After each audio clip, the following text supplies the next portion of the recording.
യോഗത്തിനെ കുറിച്ച് സാറ് പറഞ്ഞപ്പോൾ അവസാനം അഷ്ടസിദ്ധികളെ പറ്റി പറഞ്ഞു. അപ്പോൾ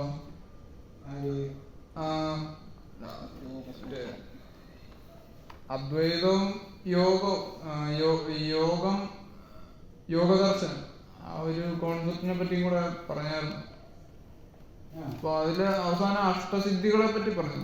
അതിനകത്ത് പറഞ്ഞതൊക്കെ സൂപ്പർ നാച്ചുറൽ ആയിട്ടാണ് എനിക്ക് തോന്നുന്നത്. അപ്പോൾ അവര് അത് പറയുന്നത് വേറെ ഒരു അർത്ഥത്തിൽ പറയുന്നതാണോ അതോ ഈ ലിറ്ററൽ ആയിട്ട് ആ ഒരു മീനിങ് തന്നെ ഉദ്ദേശിച്ച് പറയുന്നതാണോ?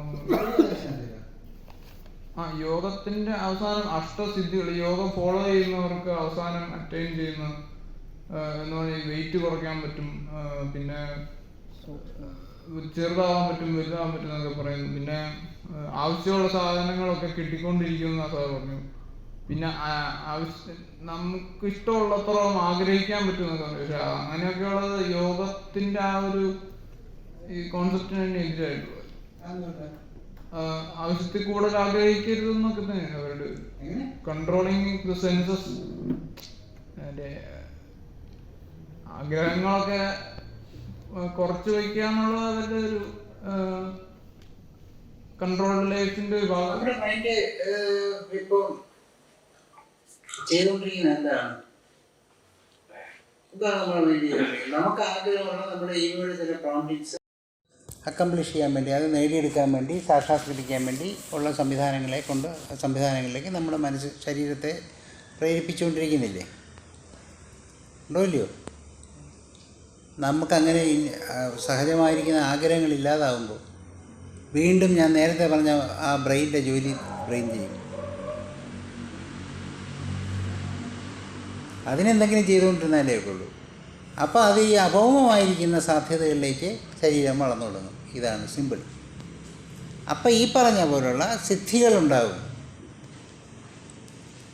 ഇത് മനുഷ്യ സഹജമായ സിദ്ധികളാണ്. അത് മനുഷ്യനില്ലാത്തതൊന്നുമല്ല, മനുഷ്യന് സഹജമായിരിക്കുന്ന സിദ്ധികളാണ്. ആ സിദ്ധികൾ പ്രവർത്തിച്ചു തുടങ്ങുമ്പോൾ ഇതൊക്കെ സംഭവിക്കുന്നു.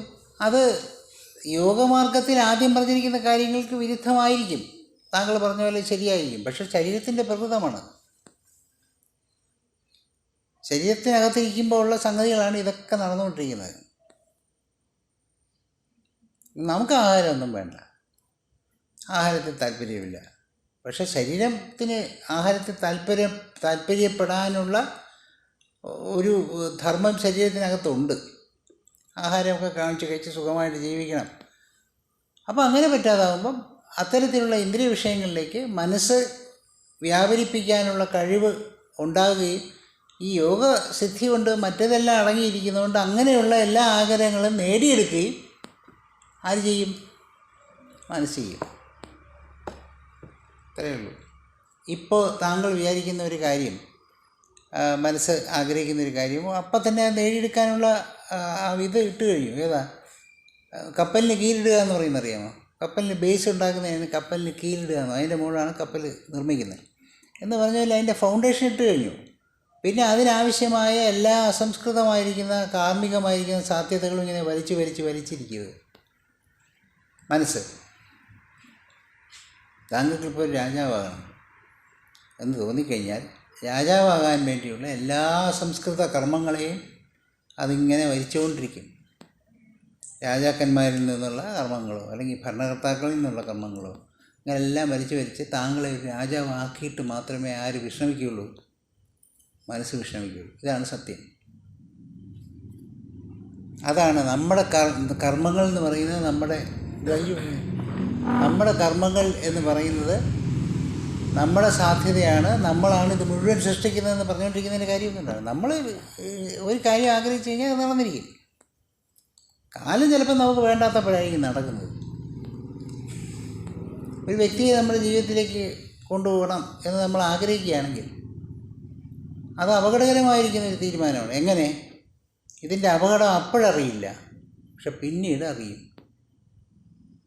ഇപ്പോൾ ആഗ്രഹിക്കുന്നു, നമുക്ക് കുറച്ച് സമയം കൂടെ ഇരുന്നാൽ കൊള്ളാമെന്ന് തോന്നും, കുറച്ച് കൂടുതൽ സമയം ഇരുന്നാൽ കൊള്ളാമെന്ന് തോന്നും, കുറച്ചുകൂടി സമയം ഇരുന്നാൽ കൊള്ളാമെന്ന് തോന്നും, വർഷങ്ങളോളം ഇരുന്നാൽ കൊള്ളാമെന്ന് തോന്നും, ജന്മം മുഴുവൻ ഇരുന്നാൽ കൊള്ളാമെന്ന് തോന്നും. അവസാനം നമ്മളെ കൊണ്ടേ അത് പോകുള്ളൂ. ഈ ജന്മമായിരിക്കണമെന്നില്ല. അത് ഉപദ്രവിക്കാനുള്ള എല്ലാം നമുക്ക് വേണ്ടിയുള്ള കർമ്മങ്ങൾ അനുഭവിക്കാനുണ്ടല്ലോ. ഞാനിപ്പോൾ ഇത്രയും നാളത്തെ ജന്മങ്ങളിൽ കൂടി എത്രയോ പേരെ ഉപദ്രവിച്ചിരിക്കാം അല്ലേ? ശരിയല്ലേ? എത്രയോ പേരെ ഉപദ്രവിക്കുന്നു, ഇത്രയും പേരെ ഇപ്പം ഈ ഉറക്കമുളച്ചിരുത്തി ഉപദ്രവിച്ചുകൊണ്ടിരിക്കുന്നില്ലേ? അപ്പോൾ ഇതെല്ലാം കർമ്മമാണ്, തീർച്ചയായിട്ടും അനുഭവിച്ചേ ഉള്ളൂ. അതൊന്നും ആർക്കും രക്ഷയില്ല. അപ്പോൾ ആ അനുഭവിച്ചുകൊണ്ടിരിക്കുന്നത് മുഴുവൻ ആരെ പീഡിപ്പിക്കേണ്ടി വരും? നമ്മൾ വിളിക്കുന്ന ഒരാൾ തന്നെ പീഡിപ്പിക്കും. അതാണ് പ്രകൃതിയുടെ ഏറ്റവും രസകരമായ കാര്യം. നമ്മൾ ക്ഷണിച്ച് വരുത്തുന്നില്ലേ, ആഗ്രഹത്തോടു ഒരാളെ വിളിച്ച് നമ്മുടെ ലൈഫിലേക്ക് കൊണ്ടിരുന്നില്ലേ? അവരിലാണ് ഈ കോടാലി ഏൽപ്പിക്കുന്നത്, അവർ തന്നെ അത് ഉപദ്രവിച്ചു. ഇത് പ്രകൃതിയുടെ നിയമമാണ്. അല്ലാതെ പ്രകൃതി ഒരാളെ പറഞ്ഞിട്ട് ഒന്ന് ബൈജു ഒന്ന് പോയി അവർക്കിട്ട് 2 പറ്റിച്ചിട്ട് പോവാ എന്ന് പറയുകയില്ല. ബൈജുവിനെ വിളിക്കാൻ ഒരാൾ കാണും, ബൈജു ഒരാളെ വിളിക്കുകയും ചെയ്യും. അങ്ങനെ ഇത് പരസ്പരം അനുഭവിച്ചുകൊണ്ട് ചെയ്യും. അതാണ് ഇതിൻ്റെ രസകരമായ സംഗതി. ഇത് അറിഞ്ഞുകൂടാതെയാണ് അത്തരത്തിലുള്ള സംഗതികളിൽ ചെന്ന് ഓരോരുത്തർ വീഴുന്നത്. ഇത് ഈ ആമ്പാറ്റ വീഴും പോലെ തന്നെ എഫക്റ്റില്ലേ. അപ്പോൾ എന്താ, കർമ്മമാണ് സംഭവിച്ചിരിക്കുന്നത്. ഇപ്പം ആ സിദ്ധികളോ ആഗ്രഹ സമ്പൂർത്തികളോ ഒക്കെ പറഞ്ഞില്ലേ, അതൊന്നും യോഗ വിഘ്നങ്ങളായിട്ട് കാണേണ്ട കാര്യമില്ല. അത് നടക്കുന്ന യോഗ സാധ്യതകളുടെ ചരമസീമയിലാണ്, ആ ക്ലൈമാക്സിലാണ് അത് നടക്കുന്നത്. അത് അവൻ്റെ സാധ്യതകളാണ്, അതിനൊന്നും ചെയ്യാനൊക്കില്ല. അതിന് കർമ്മഫലം ഇല്ലേ? ഉണ്ട്, അതിനൊക്കെ അനുഭവമുണ്ട്. എന്തുകൊണ്ട്?